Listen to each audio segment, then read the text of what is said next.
2000 years later. हाँ मैं मारती हूँ जंग लेते यार। तो this is the episode 3 of our code युद्ध सीरीज और यहाँ पे हम पढ़ रहे होंगे हमारे कमेंट्स इन पाइथन और ऑपरेटर्स इन पाइथन। ठीक है, तो बहुत बढ़िया वीडियो होने वाली है, तुम्हें कंप्लीट अंडरस्टैंडिंग इसमें मिल जाने वाली है और इस वीडियो को आखिरी तक देख लेना पूरा का पूरा और बहुत इंटरेस्टिंग वे में तुम्हें सब कुछ समझा रखा है। ऑलराइट, अच्छा हमको सिखा दिया है। तो कहानी की शुरुआत होती है कमेंट्स से। कमेंट्स होता क्या है? सबसे पहले तो कमेंट्स पाइथन के कोड का वो पार्ट है जिसको कि पाइथन पर कभी देखता ही नहीं है। पाइथन को जैसे ही पता चलेगा कि अरे भैया यहाँ पे तो ये पर्टिकुलर एक लाइन इस चीज से स्टार्ट हो रही है, वो इस चीज क्या है वो तुम्हें कमेंट्स में अभी बता दो अगर तुमने थोड़ा बहुत पढ़ रखा तो फिर, और अगर वो उसको पता चल जाएगा कि इस चीज से स्टार्ट हो रही है तो फिर वो उसको देखेगा ही नहीं, वो सिंपल कह देगा कि अरे ये क्या है, ये तो मुझे पढ़ना ही नहीं है और सीधा उसको साइड कर देगा। अब सबसे पहली बात आती है कि भैया जब अगर इसको पढ़ना ही नहीं है पाइथन को तो हम इसको लाइन में लिखते क्यों है कोड में? तो सबसे सिंपल एक्सप्लेनेशन इसका ये है कि तुम्हारी अंडरस्टैंडिंग के लिए, यानी कि जब तुम इस कोड को लिखोगे तो हो सकता है ये कोड 100 लाइन 200 लाइन 300 लाइन तक का भी एक्सटेंड हो जाए। तो 300 लाइन में जब तुम्हें कोई एक पर्टिकुलर सेक्शन ढूंढना होगा तो तुम कैसे ढूंढोगे? क्या तुम एक एक कोड पढ़ने जाओगे ताकि उसके अंडरस्टैंडिंग लॉजिक्स वगैरह तुम्हारे याद हो जाए कि अच्छा यहाँ पे मैंने ये इसलिए बनाया था, यहाँ पे मैं इसलिए बनाया था? तो बेसिकली उस चीज को सिंपलर रखने के लिए और चीजों को बहुत आसान बनाने के लिए हम कमेंट्स लिख देते हैं ताकि जहां भी अगर हमें पता करना है कि भाई हमें पता करने की कौन सी चीज है तो हम एक सेक्शन को मार्क कर देंगे कि भाई यहाँ पे हमने एरिया ऑफ दिस निकाला है, यहाँ पे हमने इसका पेरीमीटर निकाला है। फिर जो भी हम पाइथन का फंक्शन बना रहे हैं, जो भी उसका काम है, वो चीज उसको डिस्क्राइब करने के लिए हम यूज करते हैं हमारा कमेंट्स। कमेंट्स बिल्कुल ऐसे समझो जैसे कि अगर तुम एग्जाम में लिख रहे होते हो या फिर जो तुम्हारे टेस्ट वगैरह होते हैं इसमें लिख रहे हो तो जो दूसरा बंदा एक दूसरे में से आगे में से चीटिंग कर रहा होता है बट टीचर को पता नहीं चलता, तो टीचर जो है वो पाइथन है, ठीक है, तो उनको कुछ पता नहीं चल रहा कि भाई वो देख तो रहे कि भाई कोई चीटिंग तो नहीं कर रहा, बट तुम वहां से आगे से ऐसा करके लिखते जा रहे हो तो फिर वो क्या है, तुमने वो कमेंट्स बेसिकली सर को पता नहीं चला, बट जो यहाँ पे जब वो कॉपी चेक करेंगे फिर उनको तो लगेगा कि तुम्हारा ही कोड है, वो बस तुम्हें उसको देखेंगे, ठीक है, तुम्हारे पेपर को। ये अच्छा एग्जाम्पल नहीं है, चलो कोई नहीं। So basically comments are ignored by Python just like my crush ignores my message. देख लो भाई, हम लड़के हैं ना, हमारे साथ ऐसा ही होता है। बेसिकली यहाँ पे है क्या, तुम्हारा पाइथन जो है वो तुम्हारी इन चीजों को इग्नोर कर देने वाला है। अब कुछ तरीके हैं बेसिकली ब्रॉड वे जहां से कि हम एक कमेंट को डिफाइन कर सकते हैं। सबसे पहले है single line comment. Single line comment में तुम्हें बस एक हैश डालना है और उसके बाद तुम कुछ भी लिख सकते हो और जो भी तुम लिखोगे वो सारा का सारा एज अ कमेंट बन जाने वाला है, ठीक है। और इसके बाद दोबारा तुम्हारा मल्टी लाइन कमेंट आ जाएगा, लाइक तुम्हें यहाँ पे सामने स्क्रीन पे भी दिख ही रहा होगा, है ना। तो मल्टी लाइन कमेंट में तुम्हारा क्या, तुम कोड्स यूज कर सकते हो। देखो कोड्स यूज करना बहुत कुछ बड़ी बात नहीं है, बेसिकली तुम एक स्ट्रिंग बना रहे हो। अब मान लो अगर मैं किसी स्ट्रिंग को ऐसी किसी भी एक लाइन को अगर मैं कोट्स में लिख दूंगा तो वो एक स्ट्रिंग बन जाएगा जिससे कि पाइथन को कोई फर्क नहीं पड़ता अनटिल अनलेस उस स्ट्रिंग को मैं किसी एक वैल्यू में स्टोर करा दूं और उस वैल्यू को कहीं पे यूज करूं, ठीक है। अदरवाइज उस स्ट्रिंग का कोई मतलब नहीं है, it acts as a string only. और एक तरीके के और कमेंट हम बोल सकते हैं, वैसे इसी का ही पार्ट है but basically in line comment. उसमें क्या होता है, मान लो तुमने एक चीज डिस्क्राइब करी कि भाई यहाँ पे देखो a इज इक्वल टू 5 तुमने लिख दिया, ठीक है। अब उसके जस्ट पीछे तुम लिख दोगे हैश दिस इज एरिया या फिर this is length, hash this is number, hash this is number, कुछ भी तुम लिख सकते हो। जस्ट उसके बाद उसी लाइन में कोड जो तुमने लिखा उसी के ही जस्ट पीछे लिख सकते हो, नेक्स्ट लाइन में नहीं लिखोगे। अगर तुम कोई चीज नेक्स्ट लाइन में लिख रहे हो तो वो बेसिकली एक टाइप की सिंगल लाइन कमेंट हो जाती है। बट इन लाइन में क्या होता है, तुम्हारा कोड के ही जस्ट बगल में तुम्हारी कमेंट लिखी जाती है, राइट। बेसिकली यार कमेंट का मतलब है कि तुम अगर किसी से ऐसे विस्पर कर रहे हो, तुम कुछ बता रहे हो ऐसे गुपचुप करके, ठीक है, वो कुछ बता रहे हो भाई ये चीजें हैं, तो वो चीज तुम्हारी कमेंट्स है बेसिकली, ठीक है। किसी को छुप छुप के कोई बात बताना, ठीक है, कोई सीक्रेट्स बताना, अपने या फिर खुद की बातें बताना, एक्सप्रेस करना विदाउट एवर थिंकिंग कि ये कुछ यूज में आएगा भी, कोई पढ़ेगा भी या फिर नहीं। जैसे अपनी सीक्रेट डायरी होती है ना, लिखते रहते हैं या फिर टाइप करते रहते हैं कुछ भी सीक्रेट पर्सनल ऑनलाइन, तो वही सब कुछ चीजें हैं। तो इतना ही, आगे बढ़ते हैं। अब यार यहाँ पे सामने तुम्हें स्क्रीन में कुछ कोड के एग्जांपल्स दिख रहे होंगे, कोड युद्ध सीरीज के नोट्स में हमने इंक्लूड कर रखे हैं। और अगर तुम्हारे पास अभी तक नोट्स नहीं तो फिर क्या कर रहे हो भाई, क्या कर रहे हो? कोड युद्ध सीरीज के अगर तुम्हारे पास नोट्स अभी तक नहीं है तो जाओ फटाफट से डाउनलोड करो, नीचे पहले परचेस कर सकते हो, बहुत मिनिमल प्राइस में तुम्हें कंप्लीट सिलेबस के नोट्स मिल जाने वाले हैं। 94 पेजेस के अंदर हम 98 मार्क्स की सीरीज बना रहे हैं, ठीक है। तो 94 पेजेस के जस्ट नोट्स हैं, कंप्लीट नोट्स तुम 3 बार 4 बार पढ़ो जब तक एग्जाम आएगा और तब तक तुम लोग फुल्ली प्रिपेयर हो जाओगे। नो नीड फॉर सुनीता और no need for NCERT, just these notes and you will excel, ठीक है। आगे बढ़ते हैं। By the way just an update, यहाँ पे जो मल्टी लाइन कमेंट है उसमें हम कोट्स यूज करते हैं। बेसिकली 3 कोट्स, ट्रिपल कोट्स होने चाहिए, चाहे तुम डबल कोट्स को 3 बार लिखो या फिर तुम सिंगल कोट्स को 3 बार लिखो। अगर तुम ऐसे करते हो तो अगर से स्टार्ट करोगे तो फिर बेसिकली वो पूरा का पूरा कंप्लीट एक स्ट्रिंग बन जाने वाला है। तो वो सब कुछ तुम्हें नोट्स में दिख ही रहा होगा, क्लियर हो गया होगा, राइट। आगे बढ़ते हैं। बाकी कुछ चीजें तुम्हें कमेंट्स के बारे में और याद रखनी है। अगर मान लो क्वेश्चन आ जाता है कि भाई कमेंट्स क्यों यूज होती है या फिर क्यों हम कमेंट्स को यूज करते हैं, ऐसा जनरली आता नहीं है बट फिर भी तुम्हारे किसी प्री बोर्ड या फिर इनमें दे सकते हैं, तो तुम्हें लिखना क्या है ये समझ लो। कमेंट का बेसिकली यूज है ताकि अगर हम कोड की रीडेबिलिटी को अच्छे अच्छी कर सके, खुद को समझने को, एनहेंसिबिलिटी मतलब खुद से अंडरस्टैंडिंग को अच्छा कर सके। और एक चीज और ध्यान रखना, कुछ कुछ चीजें हैं जो कि ध्यान रखनी पड़ेगी तुम्हें कि भाई तुम्हें तभी यूज करना है जब तुम्हारा वो कोड कोई एक पर्टिकुलर रिलेटेड हो उस चीज से। ऐसा नहीं कि तुमने एक बिल्कुल ही अलग चीज लिख दी है कोड के एक कमेंट में, ठीक है, वो कमेंट जो है वो कोड से ही रिलेटेड होना चाहिए, उसी की ही अंडरस्टैंडिंग देना चाहिए। और बहुत ज्यादा कमेंट्स यूज नहीं करनी है, वरना कोड बहुत ज्यादा क्लटरी हो जाएगा और कोड से ज्यादा कमेंट्स ही हो जाएंगे, ठीक है। ऐसा नहीं कि पूरा पूरा पैराग्राफ छाप रहे हो तुम वहां पे। अब आ जाते हैं सबसे ज्यादा इंपॉर्टेंट टॉपिक्स पे, that is operators in Python. और यहां से सीधा एग्जाम में क्वेश्चंस आते हैं, ठीक है। तो ये वाला पार्ट प्लीज मेक श्योर तुम बहुत बहुत अच्छे से प्रैक्टिस करके जाओ। कमेंट्स तो बहुत सिंपल सा टॉपिक है तो उसमें कोई इशू नहीं है, but operators in Python is way more important, ठीक है। यहां से क्वेश्चन सीधे सीधे उठ के आने वाले हैं, उठ के आने वाले हैं, ठीक है। अभी मजा आएगा ना भिड़ो। तो बैठ जाओ फटाफट इसको लेके, और अब यहां से ना एक्चुअल में स्टार्ट हो जाओ, ठीक है। अब यहां से यहाँ पे हमारा पाइथन का बेसिक्स हम क्लियर करने वाले हैं ऑपरेटर्स से। देखो 11th में तुम ऑलरेडी पढ़ चुके हो वैसे, बट मेक श्योर 12th में पढ़ना जरूरी है, इसलिए मैंने कोड सीरीज में इंक्लूड कर रखा है और इन नोट्स के साथ साथ हम इनको कवर अप करने वाले हैं। अब देखो ऑपरेटर्स बहुत सिंपल चीज है, बेसिकली जो भी चीज, कोई भी एक सिंबल, ऑपरेटर्स होता क्या है, एक ऐसा सिंबल जो कि किसी भी दो चीजों के बीच में ऑपरेशन कराया, वो किसी भी टाइप का ऑपरेशन हो सकता है, plus minus divide multiply concatenate, ये वो कुछ भी हो सकता है, ठीक है। Plus minus, less than, greater than, या फिर is equals to, double is equals to, relational assignment, ये क्या क्या क्या बोल रहा हूं भैया, है ना। तो रुक जाओ, थम जाओ, अभी इतना कुछ नहीं है, चीजें सिंपल है। अब एक एक करके डिकोड करते हैं। सबसे पहले नंबर पे आता है हमारा एरिथमेटिक ऑपरेटर। अभी एरिथमेटिक ऑपरेटर करता है क्या, बेसिकली सिंपल मैथ ऑपरेशंस जो होते हैं तुम्हारे, प्लस माइनस डिवाइड मल्टीप्लाई, ये यही सब कुछ करता है और इसका कोई काम है नहीं, ठीक है। बेसिकली क्या, प्लस माइनस डिवाइड मल्टीप्लाई और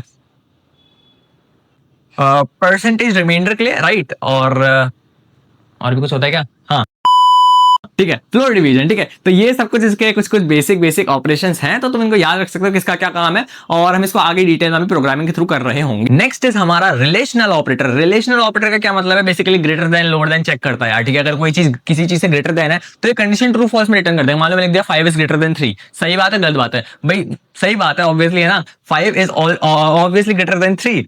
और या फिर अगर मैंने लिख दिया 5 इज लेस देन 3, तो then that will result in false. तो सिंपल इतना ही, रिलेशनल ऑपरेटर ट्रू फॉल्स में रिटर्न करेगा। अगर कोई चीज कंडीशन सही है तो फिर ट्रू, अगर कोई कंडीशन गलत है तो फिर फॉल्स। अब आ जाते हैं भैया लॉजिकल ऑपरेटर्स में, कि भैया ये लॉजिकल ऑपरेटर्स क्या होते हैं। यार लॉजिकल ऑपरेटर बहुत सिंपल सी चीज है। लॉजिकल मतलब क्या, लॉजिक्स, ठीक है। लॉजिक्स हम कैसे लगाते हैं, एंड और नॉट, ठीक है।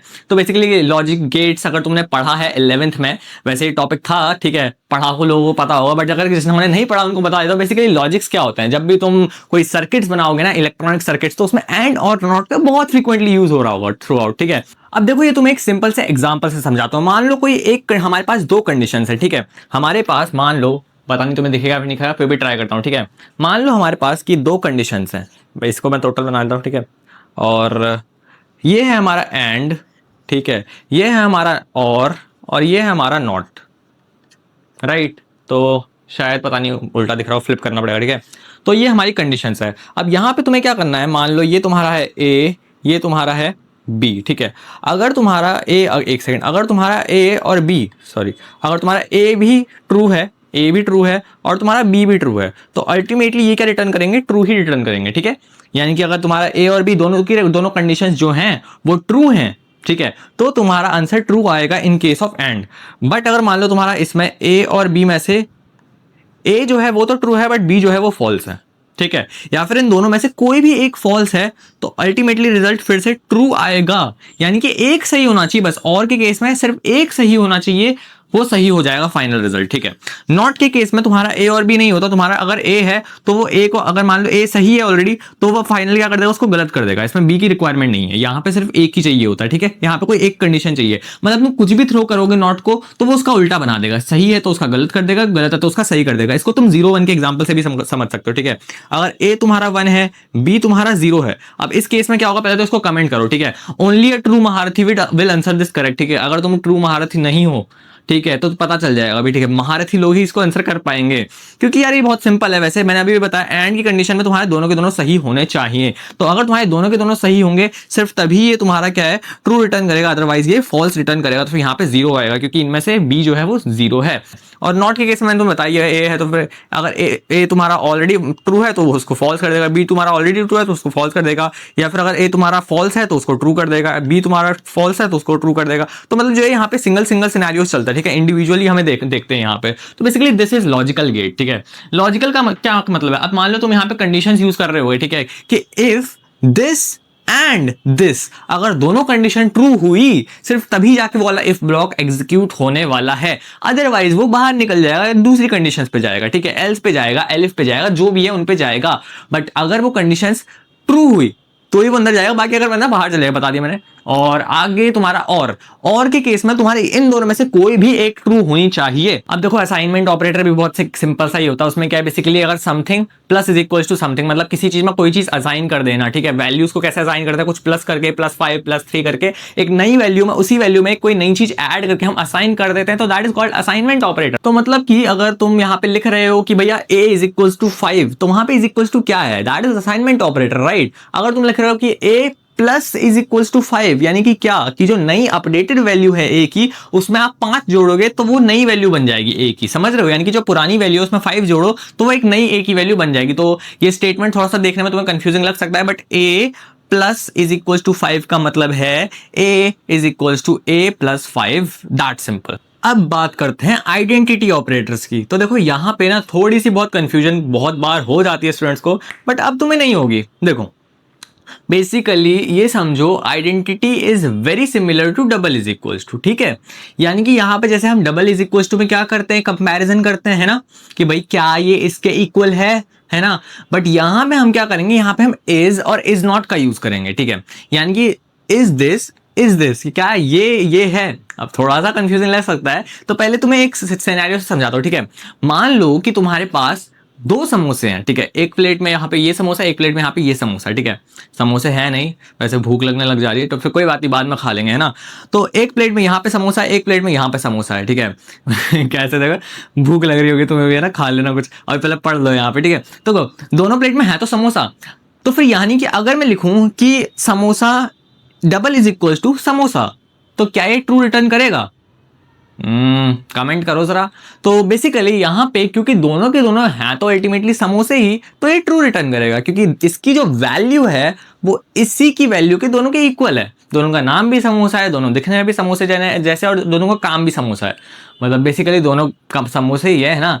बट क्या मैं ये बोल सकता हूं कि ये वाला समोसा यही वाला समोसा है, मतलब ये दोनों एक ही चीज है? भाई एक ही चीज तो है नहीं, इन दोनों का मास अलग है, इन दोनों के पास खुद का वो है, बेसिकली वेट है और खुद का मटेरियल है, तो एक ही वही चीज वो नहीं है, समझ रहे हो। तो यानी कि एग्जैक्टली जब सेम पाथ, सेम चीज, सेम वैल्यू को जब हम पॉइंट कर रहे होते हैं एग्जैक्टली, ठीक है, उसी चीज को, उसी ऑब्जेक्ट को, ऐसे समझो, वर्ड जो है ऑब्जेक्ट को समझो, यानी कि क्या ये ऑब्जेक्ट यही ऑब्जेक्ट है, बट अगर ये वाला ऑब्जेक्ट यहाँ पे है तो फिर ये यहाँ पे कैसे एग्जिस्ट कर रहा है? एक ही चीज 2 जगह पे तो एग्जिस्ट कर नहीं सकती, ठीक है। तो बेसिकली कुछ इसी तरीके से है कि भाई डबल इज इक्वल टू जो है समोसे के केस में वो ट्रू रिटर्न करता है, बट हाँ double is equal to false कब रिटर्न करेगा? मान लो यहाँ पे मैंने रखा समोसा और यहाँ पे रखी जलेबी, और अब मैं कह रहा हूँ क्या ये इक्वल है, तो ऑब्वियसली ये दोनों तो इक्वल नहीं है, तो फिर डबल इज इक्वल टू यहाँ से फॉल्स रिटर्न करेगा। बट अब बात करते हैं भाई इज कब ट्रू रिटर्न करेगा, ट्रू या फिर फॉल्स कैसे रिटर्न करेगा। अब समझो, अगर मैं बोलूं कि a इज इक्वल्स टू, या फिर मान लो मैंने एक ये समोसा लिया, एक ही प्लेट में समोसा है, ठीक है, एक, या फिर पानी पूरी ले लेते हैं इस बार, ठीक है। मैं कह रहा हूं कि ये पानी पूरी है, ठीक है, और एक और बंदा कह रहा है कि ये गोलगप्पा है, ठीक है, पानी पूरी और गोलगप्पा। तो अब जब क्वेश्चन आएगा कि क्या पानी पूरी इज इक्वल टू गोलगप्पा, तो ये चेक करेगा कि क्या ये दोनों ऑब्जेक्ट्स जिनका नाम तो एक, जो नाम तो अलग अलग लग रहा है, बट क्या ये सेम ऑब्जेक्ट को पॉइंट कर रहे हैं। तो अगर ये सेम ऑब्जेक्ट को पॉइंट कर रहे हैं, यानी कि अल्टीमेटली गोलगप्पे को ही पॉइंट कर रहे हैं ना, भाई पानी पूरी क्या होता है, गोलगप्पा ही होता है, और गोलगप्पा क्या होता है, पानी पूरी होता है। तो जब ये सेम ऑब्जेक्ट को पॉइंट करेंगे, नो मैटर इफ इनका नाम अलग अलग दिख रहा हो, बट ये ट्रू रिटर्न करेगा। समझ रहे हो? जब ये केस में 2 समोसे थे तो ये सेम ऑब्जेक्ट नहीं था, ऑब्जेक्ट तो अलग अलग ही थे, भाई ये समोसा कोई और खा सकता है, वो समोसा कोई और खा सकता है। बट जब ये केस आया था गोलगप्पे का, यानी कि पानी पूरी का, तब हमने बोला कि भाई ये गोलगप्पा, अब हम एक ही ऑब्जेक्ट को बोल रहे हैं, एक जो है वो दूसरी, एक जो है वो कहीं और रहने वाला, तो वो कह रहा है कि भाई पानी पूरी, एक कह रहा है गोलगप्पा, तो भाई क्या ये इज है, क्या गोलगप्पा इज पानी पूरी? So yes, ultimately golgappa is पानी पूरी एंड पानी पूरी is golgappa, so this condition will return true.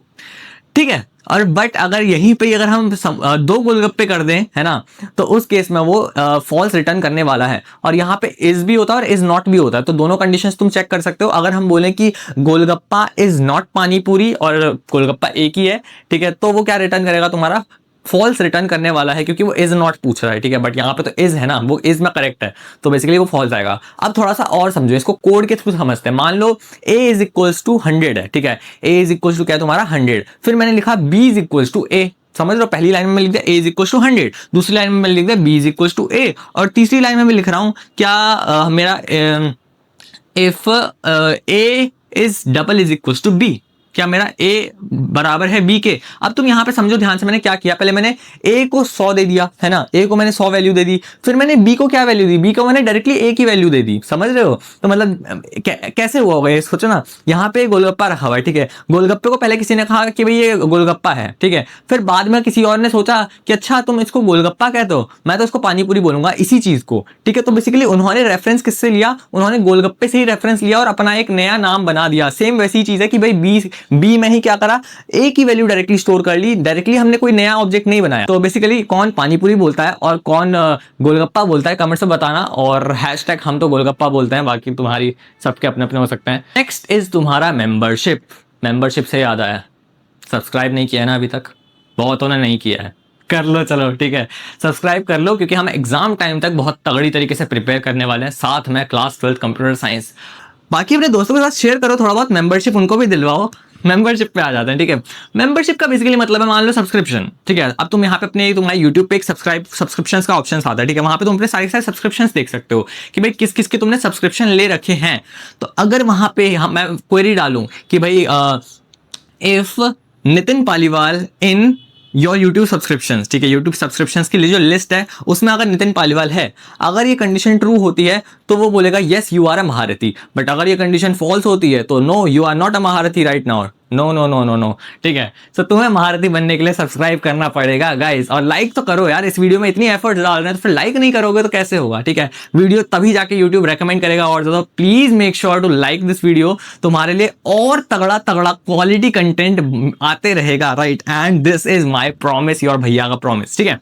आगे बढ़ते हैं। तो मेरे हिसाब से तुम्हें मेंबरशिप समझ में आ गया होगा। अगर कोई चीज किसी चीज के अंदर एग्जिस्ट कर रही है तो वो ट्रू रिटर्न करेगा, अगर नहीं कर रही तो वो फॉल्स रिटर्न करेगा। यानी कि अगर मैं बोलूं कि मेरे लैपटॉप में कोड युद्ध सीरीज के नोट्स रखे हुए हैं, तो क्या ये ट्रू है या फिर फॉल्स है, तो ऑब्वियसली ट्रू है, क्योंकि मैंने ही बनाया, तो फिर मेरे लैपटॉप में मिल जाएंगे तुम्हें, राइट। और क्या ये वीडियो मेरे चैनल पे है, ट्रू है या फिर फॉल्स है, तो ऑब्वियसली मेरे चैनल पे है, तो फिर ट्रू है। तो बेसिकली अगर किसी एक ब्रॉड लिस्ट के अंदर, ब्रॉड स्ट्रिंग के अंदर अगर हमें कोई एक पर्टिकुलर चीज ढूंढनी होती है, मान लो कि इफ ए इन, यहाँ पे इन लगता है, ठीक है, इन, तो इफ ए इन ABC, तो क्या ABC स्ट्रिंग जो है, स्ट्रिंग बना रखा है, ठीक है, ABC स्ट्रिंग के अंदर क्या A मिल जाएगा, हमें A स्ट्रिंग मिल जाएगा, तो ऑब्वियसली ABC के अंदर A एग्जिस्ट कर रहा है तो वो ट्रू रिटर्न करेगा। बट अगर हम बोलेंगे कि A इन क्या कहते हैं, अबे जल्दी बोल, कल सुबह पनवेल निकलना है। XYZ, ठीक है, अगर हम XYZ में हम A को ढूंढेंगे तो ऑब्वियसली फॉल्स रिटर्न करने वाला है। सेम केस लिस्ट का होगा, अगर लिस्ट में एज एन एलिमेंट प्रेजेंट है तो फिर ट्रू, अगर नहीं है तो फॉल्स। टपल्स का भी सेम और सब कुछ का भी सेम सेम रहने वाला है इसमें, राइट। आगे बढ़ते हैं। अब सुनो, नेक्स्ट तुम्हारा एक बिटवाइज ऑपरेटर होता है, बट मैं पहले ही बोल रहा हूँ बिटवाइज को छोड़ दो, नहीं आता CBSE सिलेबस में, और ऑब्वियसली तुम्हारे मतलब की चीज़ नहीं है, बहुत डिटेल में जाओगे तो फिर पंगा पड़ जाएगा, तुम्हारा खाली दिमाग खराब हो जाएगा, ठीक है। इसलिए बिटवाइज को छोड़ के जाओ, कभी नहीं पूछते CBSE के सिलेबस में, आराम से छोड़ो। मैं बता रहा हूँ ना तुम्हें, ठीक है, अगर आ गया तो तुम मुझसे बोलना कि भैया बिटवाइज बोर्ड एग्जाम में दे दिया, यहाँ छोटे मोटे एग्जाम्स में दे सकते हैं बट नहीं, बोर्ड में नहीं आने वाला, तो उसको तुम बिना टेंशन के छोड़ सकते हो। बस नाम याद रखो कि बिटवाइज ऑपरेटर भी एक चीज होती है, दैट्स ऑल। नेक्स्ट आता है भैया ऑपरेटर प्रेसिडेंस। हाँ, तो ऑपरेटर प्रेसिडेंस का क्या मतलब है कि जब तुम्हें बहुत लंबे लंबे कैलकुलेशंस दे देते हैं, बेसिकली यार बोर्ड मास समझ लो, एक टाइप से बहुत अलग अलग टाइप के ऑपरेशंस करवा रहे होते हैं एक प्रोग्राम में, एक सिंगल लाइन के अंदर, ठीक है, मतलब प्लस भी करा रहे हैं, मल्टीप्लाई, डिवाइड, एंड और नॉट है, ठीक है, डबल स्लैश, स्टार, सब जो भी है सब कुछ लगा दिया उन्होंने एक साथ एक ही लाइन में। तो उसमें तुम्हें सबसे पहले देखना पड़ेगा कि इस पूरी लाइन में से मुझे सबसे पहले कौन सी पार्ट कैलकुलेट करना है, भैया ये वाला कैलकुलेट करूं या फिर ये वाला करूं, कौन सा करूं। तो जो भी पार्ट में एग्जैक्टली कैलकुलेट करना है तो उस पार्ट को तुम क्या करोगे, वहां पे सबसे पहले कैलकुलेट करोगे और बाकी सब प्रेसिडेंस के हिसाब से ही नेक्स्ट वालों को कैलकुलेट करोगे। तो डिपेंड करता है कि तुम्हारा कौन सा प्रेसिडेंस कहां पे है। अगर वो वाला तुम्हें मिल रहा है,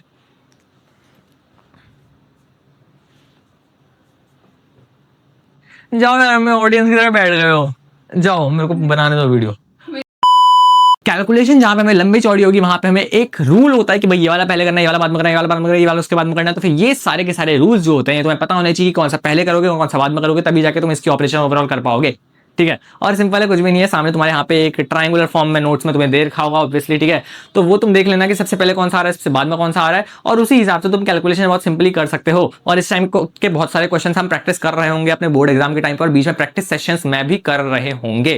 ठीक है, तो उन सब कुछ को हम आराम से कर लेंगे, तो टेंशन मत लो उस चीज की। And that's all for this video. ठीक है, कुछ कोड एग्जांपल्स हम आगे फर्दर कर लेंगे, बट इस वीडियो के लिए इतना ही। And see you in the next video. Like कर देना अभी भी अगर नहीं किया है, और कोड युद्ध के नोट्स परचेज कर लो, दिवाली ऑफर भी आने वाला है। अगर वहां पे परचेस करते हो तो अच्छा खासा डिस्काउंट तुम्हें मिल जाने वाला है। ठीक है, वरना अभी चाहो तो अभी भी परचेस कर सकते हो from our website directly. Description में लिंक दे रखा है, टेलीग्राम चैनल भी ज्वाइन कर लेना और व्हाट्सएप की कम्युनिटी भी ज्वाइन कर लेना। ठीक है, एक्स्ट्रा मटेरियल्स के लिए। And see you on the next video, तब तक के लिए बाय।